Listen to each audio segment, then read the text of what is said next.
வணக்கம். நான் உங்கள் அன்பான சயின்டிஃபிக் வேதிக் அஸ்ட்ராலஜர் அஸ்ட்ரோரஞ்சி பேசுகிறேன். நல்லது நினைப்போம், நல்லதே நடக்கும். தொடர்ந்து நம்மளுடைய சேனலில் வரக்கூடிய வீடியோஸ்லாம் பார்த்துட்டு இருப்பீங்க. சயின்டிஃபிக் வேதிக் அஸ்ட்ராலஜி முறையில் எதையுமே மிகைப்படுத்தாமல் உள்ளது உள்ளவாறு பார்த்து கொண்டிருக்கிறோம்.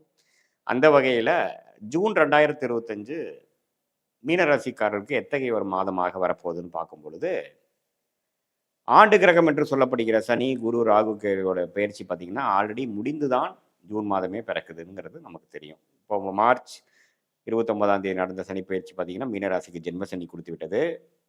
ராசிக்குள்ள சனி வந்து சில மாற்றங்களை மீனராசி ஜாதகர்களை வந்து சில வாழ்க்கை மாற்றங்களையும் சில உத்வேகத்துடன் சில வேலைகளை செய்து சில மாறுபாடான பலன்களையும் அனுபவித்து கடும் உழைப்பை கொடுக்கக்கூடிய ஒரு மாறுதலை கொடுக்கக்கூடிய ஒரு சனி பயிற்சியாக மீனராசிக்கு வருது. அதே மாதிரி ராகு அது பயிற்சி பார்த்தீங்கன்னா ராகு 12ஆம் இடத்துக்கும் கேது 6ஆம் இடத்துக்கும் மாறுவது மிகவும் நல்லது. ஏன்னா ராகுவும் பார்த்தீங்கன்னா ராசிக்குள்ளேயே இருந்து ஜென்ம சனி நடக்கும் பொழுது ராசிக்காரர்கள் மிகவும் துவண்டு போய்விடுவார்கள். எடுக்கக்கூடிய முடிவுகளில் வந்து கிளாரிட்டி இருக்காது, மிஸ் ஆகிடும். இப்போ ராகு பயிற்சி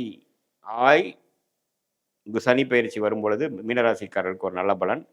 ஸோ மெயினாக இந்த மார்ச் முடிந்து ஏப்ரல் மேல பார்த்தீங்கன்னா 45 நாட்கள் ராகுவும் சனியும் ராசிக்குள்ள இருந்து சில பிரச்சனைகளை கொடுத்து கொண்டிருந்த மீனராசிக்காரர்களுக்கு இந்த ஜூன் மாதம் பிறக்கிறது வந்து சில கிளாரிட்டி, சில நல்ல விஷயங்கள், சில நல்ல மாற்றங்களை கொடுக்கக்கூடிய அமைப்பு கண்டிப்பாக உண்டு. அதே சமயத்தில் குரு பார்த்தீங்கன்னா 3ஆம் இடத்துல இருந்த குரு 4ஆம் இடத்துக்கு போயிடுற 10ஆம் இடம் தொழில் ஸ்தானம், 8ஆம் இடம் 12ஆம் இடத்தை பார்ப்பது நல்ல ஒரு மாற்றத்தைக்காக, வாழ்க்கையில் ஒரு சில உத்தியோகத்துக்காகவும் சில வாழ்வாதாரத்துக்காகவும் ஒரு நல்ல மாற்றத்தையும் முதலீடுகள், இடம் மாற்றங்கள், அது மாதிரி விஷயங்களை கொடுத்து உழைப்பையும் நம்மளுடைய ஸ்டேட்டஸையும் நல்லாவே உயர்த்தக்கூடிய ஒரு அமைப்பு கொடுக்குதுங்கிறது நம்ம தெரிஞ்சுக்கணும். என்ன ஜென்மசனி வந்துருச்சுன்னு பயப்பட வேண்டாம். ஜென்மசனியில் வந்து அதிக உழைக்க போகிறீங்க, அதிக உத்வேகத்தோடு செயல்பட போகிறீங்க. என்ன எல்லாமே எடுக்கக்கூடிய முடிவெல்லாம் கொஞ்சம் பொறுமையாக எடுக்கணுங்கிறது தான் முக்கியம். அதே சமயத்தில் புதன் பார்த்தீங்கன்னா 3ஆம் இடத்துலேருந்து 4ஆம் இடம் ஜூன் 7ஆம் தேதிக்கு மேலே மாறுறார். 4ஆம் இடம் வலுப்பெறுகிறது. ஸோ 4ஆம் இடம் வலுப்பெறுவது போகும்பொழுது இடம், வீடு, வண்டி, வாகனம், தாயாருங்கிற விஷயங்கள் சாதகமான பலன் வருகிறது. ஏன்னா குருவும் சூரியனும் புதனும் 4ஆம் இடத்துல சேர்வது ஒரு அருமையான அமைப்பு, ஒரு சொத்து சேரக்கூடிய அமைப்பு, வீடு வாங்கக்கூடிய அமைப்பு, பழைய வண்டியை கொடுத்து புது வண்டி வாங்கக்கூடிய அமைப்பு, படிப்பு விஷயத்தில் ஒரு நல்ல கெட்டிக்காரத்தனமான ஒரு சில விஷயங்கள் படித்து முடிக்கக்கூடிய அமைப்பு, என்ட்ரன்ஸில் ஜெயிக்கக்கூடிய அமைப்பு, ஒரு காம்படிட்டிவ் எக்ஸாம்ஸ் கிளியர் பண்ணக்கூடிய அமைப்பு, செலெக்ஷனில் போய் நம்ம செலக்ட் ஆகிற அமைப்பு, இது எல்லாமே அருமையான ஒரு இது கொடுக்குது. ஜென்மசனியில் உழைப்பும் அதிகம், அதுக்கு தகுந்த மாதிரி ரிசல்ட்டும் கொடுப்பார். என்ன சம்டைம்ஸ் பார்த்தீங்கன்னா நீங்கள் எதிர்பார்க்கறது கூட ஒரு சின்ன ஒரு படிநிலை குறைவான விஷயங்கள் கொடுத்து மனசுக்கு ஒரு சின்ன ஒரு சங்கடத்தை கொடுக்கறதுக்கு வாய்ப்பு இருக்குது. ஏன்னா ஜென்மசனி ராசி வந்து ராசிக்குள்ளே சனி இருக்கிறார் பார்த்தீங்களா. ஸோ அந்த அமைப்புகள் இருக்குது. 12ஆம் இடத்துல ராகு இருந்து குரு பார்வை பெறுவதனால வெளிநாடு போகக்கூடிய அமைப்பு, வெளிமாநிலம் போகக்கூடிய அமைப்பு, சுப விரயங்கள் செய்யக்கூடிய அமைப்பு, தொழிலுக்காக மற்றதுக்காகவும் முதலீடு செய்யக்கூடிய அமைப்பு. ஸோ எல்லாமே ஒரு அபிவிருத்திக்காகவும் டெவலப்மெண்ட்டுக்காகவும் அதிகமான ரிஸ்க் எடுக்கக்கூடிய ஒரு காலகட்டத்துக்கு வேணுங்கிற ஆரம்ப கட்ட ஒரு மாதமாக ஜூன் 2025 கட்டாயம் மீனராசிக்காரர்களுக்கு வருகிறது. அதிக லாங் ஹவர்ஸ் ஒர்க் பண்ணணும், ஹெல்த்து கொஞ்சம் பார்த்துக்கணும். அப்பப்போ மைண்டு பார்த்தீங்கன்னா கொஞ்சம் அஃபெக்ட் ஆகக்கூடிய அமைப்பு, நெகட்டிவாக போகக்கூடிய அமைப்பு. ஸோ மனசை வந்து பக்குவப்படுத்திக்கணும். ஆனால் இருள் கிரகம் என்று சொல்லப்படுகிற சனி ராசிக்குள்ளேயே வரும்பொழுது பார்த்தீங்கன்னா சம்டைம்ஸ் நாமளே இது தெரியாமல் ஏதோ ஒரு நெகட்டிவான ஒரு விஷயத்துக்குள்ளே போயிடுவோம்.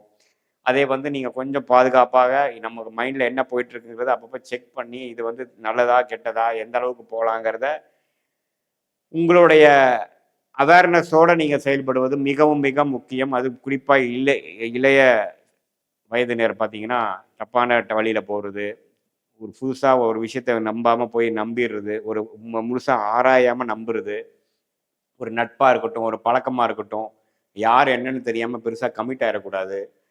இது குறிப்பாக மீனராசி பெண்கள்லாம் பார்த்தீங்கன்னா நட்புன்னு சில விஷயங்கள்லாம் வர்றப்போ நீங்கள் ரொம்ப கேர்ஃபுல்லாக இருக்கணும். அதே சமயத்தில் இந்த ராகு 12ஆம் இடத்துக்கு வந்து சுக்கிரனும் பார்த்தீங்கன்னா இந்த 3ஆம் இடத்துக்குலாம் போகும்பொழுது எல்லா விஷயத்துலேயும் கொஞ்சம் பொறுமையாக செயல்பட்டு எமோஷ்னலாக எதுவுமே டெசிஷன் எடுக்காமல் இருக்கிறது நல்லது.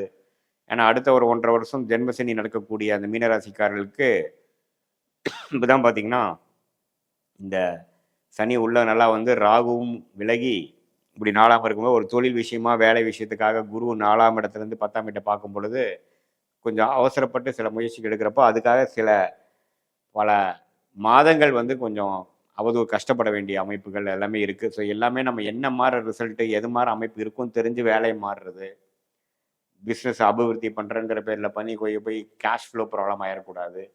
எல்லாமே கொஞ்சம் சிந்தித்து செயல்படக்கூடிய ஒரு தருணமாக அமைப்பு தேவைப்படுற ஒரு அமைப்பாக இருக்குது. எடுத்தமா கவுத்தமான்னு பண்ணக்கூடிய அமைப்புகள் இல்லாமல் இருக்குதுங்கிறது நீங்கள் தெரிஞ்சுக்கணும்.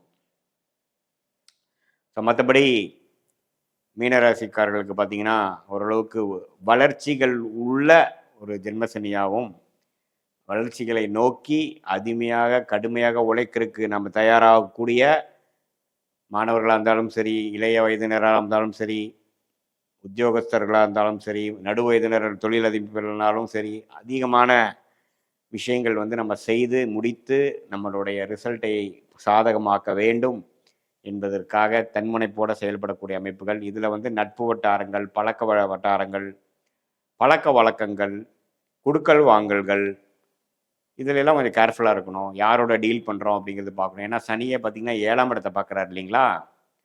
ஸோ அது மாதிரி அமைப்புகள்லாம் கொஞ்சம் கவனமாக இருக்கணுங்கிறது நான் கேட்டுக்கிறேன். மற்றபடி பார்த்தீங்கன்னா எல்லாமே ஓரளவுக்கு வளர்ச்சியை சார்ந்த ஒரு அமைப்பு தான் கொடுக்குது. ஏன்னா குருவே 4ஆம் இடத்துலேருந்து 10ஆம் இடத்துக்கு கனெக்ட் ஆகும்பொழுது தன் வீட்டை தன்னை பார்த்து வலுப்படுத்தி தொழில் முனைப்பு, வேலை முனைப்பு, உத்தியோக முனைப்பு, உழைக்கணுங்கிற விஷயம், வளர்ச்சி முனைப்பு, இது எல்லாமே ஓரளவுக்கு கொடுக்குது. ஆனால் அதுக்காக நம்ம டெசிஷன் எடுக்கிறதுல கொஞ்சம் கிளாரிட்டியோடு எடுத்துக்கணுங்கிறத நான் கேட்குறேன்.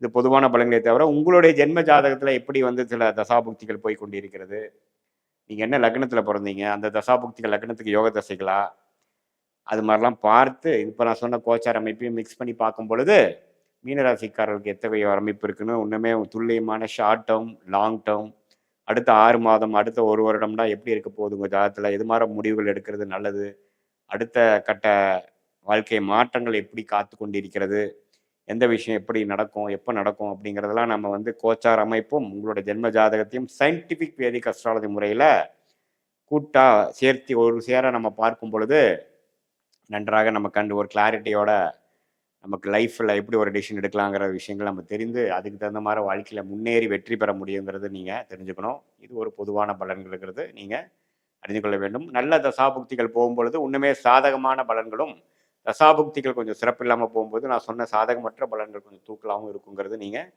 தெரிந்து கொள்ள வேண்டும். மீண்டும் மற்றொரு காணொலியில் சந்திப்போம். நன்றி, வணக்கம்.